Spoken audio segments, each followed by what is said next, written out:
Michael, this is something you and I talk about, especially in private, quite a lot, is just the value of relationships. And, some people call it networking. It feels like an old school way of saying it nowadays, but it really just building valuable relationships, but also managing those relationships, right, in a diplomatic way, but in a way that makes sure that you are not overwhelmed with relationships that, as you just alluded to, are taking a lot out of you and not giving a lot back. I think that's something that I'm also prioritizing this year.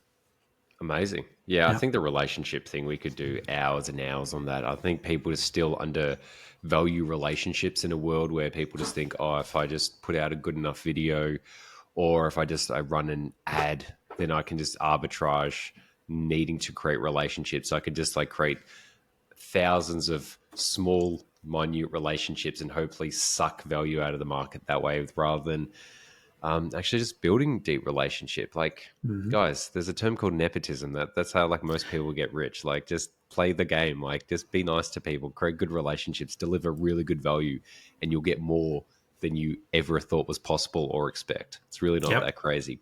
I think most people just don't want to put in that medium to long-term work of actually just fostering and keeping relationships most of the time, because I don't think most people actually want to do that. I actually think most people are just coming in to just get their little bit and then move on with it, which is fine. But that ain't me. That's the thing. It's it's easy for me to judge that because it's not me. And I think definitely 2025 is going to be a lot more about that, especially as the technologies are changing and the AI and the automation parts of it is, clients are going to, if they're savvy, they're going to be wanting to be on top of it. And if you don't have a good relationship, they're just going to be jumping to the next kind of guru online who's spouting false truths about how good this stuff is and all the amazing benefits it is. So Never heard I think that it's before. just important. Relationships is just key, man. Relationships is always key.